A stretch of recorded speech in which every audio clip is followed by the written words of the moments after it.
شوفوا لي النيجرو تاع زمان. كاين النيجرو يجي فوغي يعني محشي، وانا اليوم خيرت نديرو كعبر سامبل ماهمش محشيين. شوفوا لي هنا واش عندي في لي زانغريديون. عندي 250 غرام تاع الزبده، وعندي نص كاس تاع سكر جلاس. راح نخدم الزبده والسكر مليح حتى يذوب السكر. هذا الجاتو ما فيش البيض. راح نزيد لهم نص كاس تاع جلجلان ونص كاس تاع كاوكاو. هنا اكيد الجلجلان والكاوكاو راح يكونوا محمصين.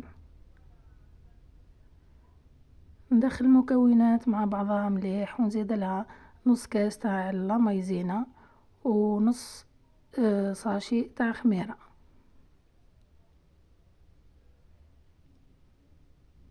راح نزيد نخدمهم مليح.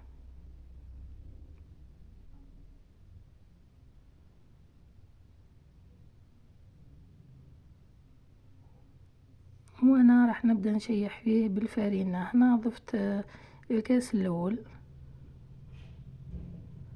الفارينة نديروها تدريجيا هكذا ما تغلبنيش يعني ما يجيش يابس.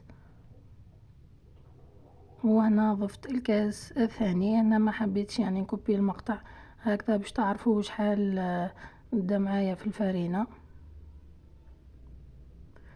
وهذا الكاس الثالث راح نضيفه يعني غير بشوي حتى نتحصل على العجينة ما هي يابسة وما هي طرية يعني متماسكة.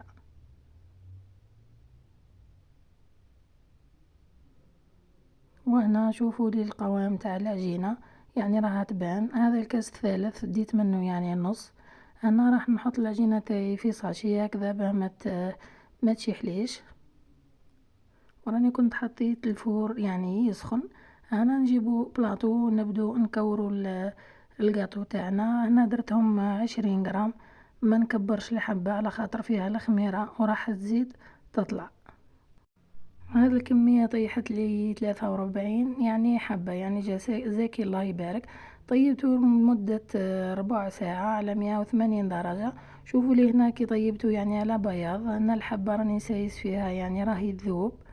أكيد راح يتشقق شوية على خاطر الكاوكاو والجلجلان فيهم الزيوت. والتزيين يعني أنا حبيت نقلاصيهم بشوكولا بالحليب. وتزيين كما حبيتو يعني طريقة سهلة وما هيش مكلفة. انا اكيد بعد ما راح نقلاصيهم راح نخليهم يشيحوا. وشوفوا لي المنظر لقوا جاء هايل والشكل كيف كيف جاء سامبل ومليح. والمكونات تاعو اقتصادية يعني هذه حلوة زمان كنا نديروها كي كنا صغار. هذه كانت وصفتي لنهار اليوم. ان شاء الله تعجبكم ونتلاقاو في وصفات أخرى إن شاء الله.